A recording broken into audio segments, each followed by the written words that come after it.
Welcome to the Israel Illuminated channel. Today we will examine the topic, who is the woman of Revelation 12? Among the many prophetic symbols found in the book of Revelation, few have generated as much discussion as the identity of the woman described in Revelation 12. John writes, "And there appeared a great wonder in heaven, a woman clothed with the sun and the moon under her feet, and upon her head a crown of 12 stars," written in Revelation 12:1. Over the centuries, several interpretations have emerged. Some have identified the woman as Mary because she gave birth to the Messiah. Others have interpreted the woman as the church. Still others have proposed that she represents the people of God in a general sense. Yet when the biblical evidence is examined from Genesis to Revelation, the most natural and consistent conclusion is that the woman represents the nation of Israel, the covenant nation through whom the Messiah came, and whom God preserves for his future redemptive purposes. One reason this conclusion is often overlooked today is the influence of replacement theology, also known as Supersessionism. This theological system teaches that the church has permanently replaced Israel in God's prophetic plan, and that the promises given to Israel are now fulfilled exclusively in the church. Once that assumption is brought into the text, interpreters frequently begin reading Israel out of prophetic passages and replacing her with the church. Revelation 12 is one of the clearest examples where this theological lens can obscure the plain meaning of the imagery. The first clue to the woman's identity appears in the symbols John uses. The woman is clothed with the sun, has the moon under her feet, and wears a crown of 12 stars. These symbols do not originate in Revelation. They come directly from Joseph's dream recorded in Genesis chapter 37. He had another dream which he told his brothers. "Here I had another dream, and there were the sun, the moon, and 11 stars prostrating themselves before me," written in Genesis 37:9. Jacob immediately understood the meaning of the dream. He told his father too, as well as his brothers, but his father rebuked him. "What is this dream you have had? Do you really expect me, your mother, and your brothers to come and prostrate ourselves before you on the ground?" Shown in Genesis 37:10. The sun represented Jacob, the moon represented Rachel, and the stars represented the tribes of Israel. Revelation 12 mirrors this imagery almost exactly. The 12 stars naturally point to the 12 tribes of Israel. A first-century Jewish reader familiar with the Hebrew Scriptures would have immediately recognized the connection. The woman therefore represents the nation of Israel. This conclusion is reinforced by the fact that throughout the Torah, Israel's descendants are repeatedly compared to the stars of heaven. God told Abraham, "Look now toward heaven, and tell the stars, if thou be able to number them. And he said unto him, So shall your seed be," written in Genesis 15:5. Again God promised, "I will multiply your seed as the stars of the heaven," written in Genesis 22:17. Moses later reminded Israel, "The Lord your God has multiplied your numbers so that there are as many of you today as there are stars in the sky," shown in Deuteronomy 1:10. The association between Israel and the stars was firmly established long before the book of Revelation was written. The next major clue is found in the child born from the woman. Revelation 12 declares, "And she brought forth a man-child who was to rule all nations with a rod of iron, and her child was caught up unto God and to his throne," written in Revelation 12:5. The identity of this child is unmistakable. The promise of ruling the nations with a rod of iron comes directly from Psalm 2, a Messianic psalm. "Thou shalt break them with a rod of iron," shown in Psalm 2:9. The child who ascends to God's throne is Yeshua the Messiah. This fact alone presents a significant challenge to the interpretation that the woman is the church. The church did not give birth to Yeshua. Rather, Yeshua established his assembly. Israel, however, was the nation through whom the Messiah entered the world. Yeshua was born into Israel as a descendant of Abraham, Isaac, Jacob, Judah, and David. In this sense, Israel brought forth the Messiah. Mary certainly participated in this fulfillment, but Mary herself was a daughter of Israel.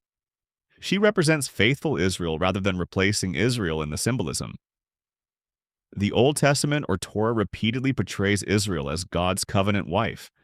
Isaiah writes, "For thy Maker is thine husband, the Lord of hosts is his name, and thy Redeemer, the Holy One of Israel," written in Isaiah 54:5.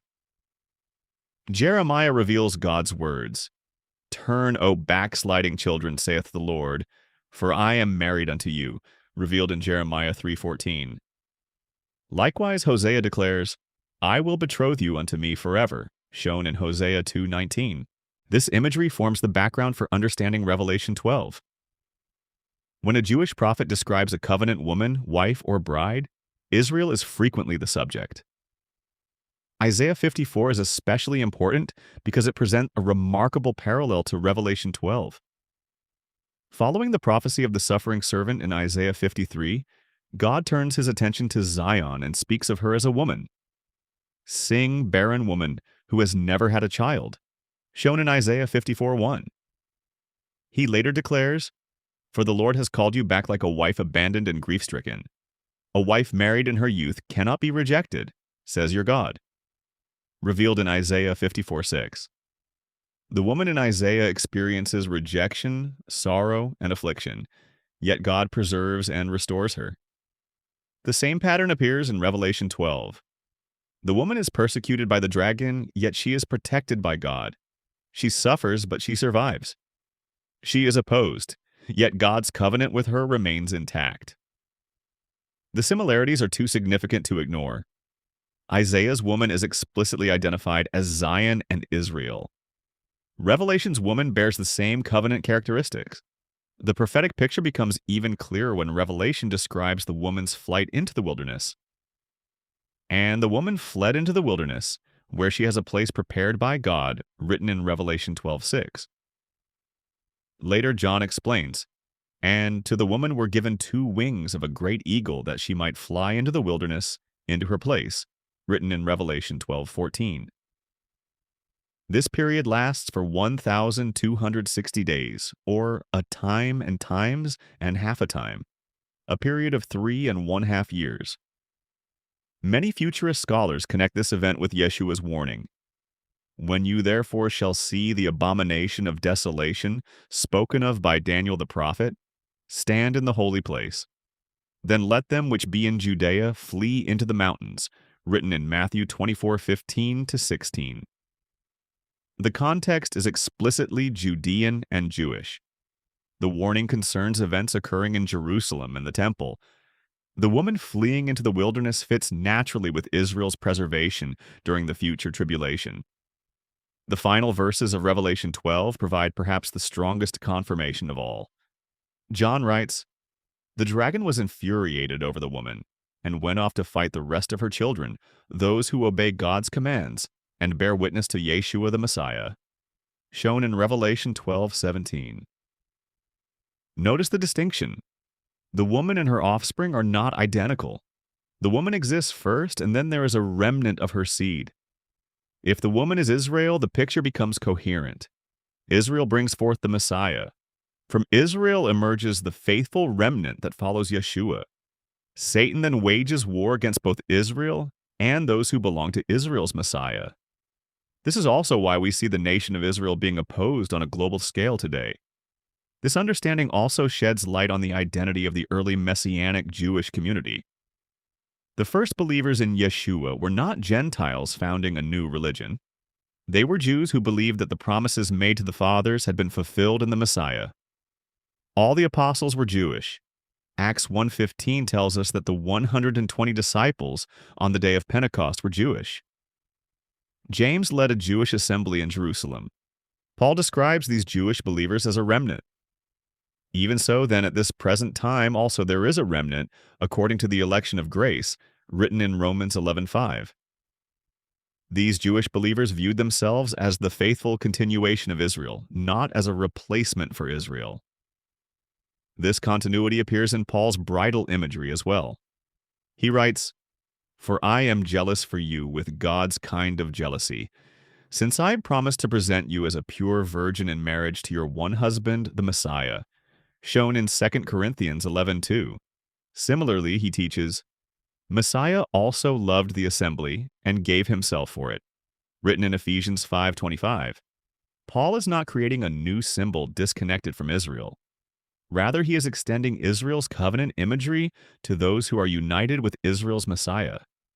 The bride imagery remains consistent because the God of Israel remains the same covenant husband. The future restoration of Israel is further confirmed in Romans 11. And so all Israel shall be saved. As it is written, there shall come out of Zion the deliverer, and shall turn away ungodliness from Jacob, shown in Romans 11:26. Paul does not say all Israel becomes the church. He says all Israel shall be saved. The deliverer comes from Zion and removes ungodliness from Jacob. The promises remain directed toward Israel as a nation. This future national restoration is also reflected in Revelation 7, where 144,000 Israelites are sealed. Of all the tribes of the children of Israel were sealed, 144,000, written in Revelation 7:4. The text then names 12,000 from each tribe. Immediately afterward, John sees an innumerable multitude from every nation standing before God's throne. The distinction is deliberate.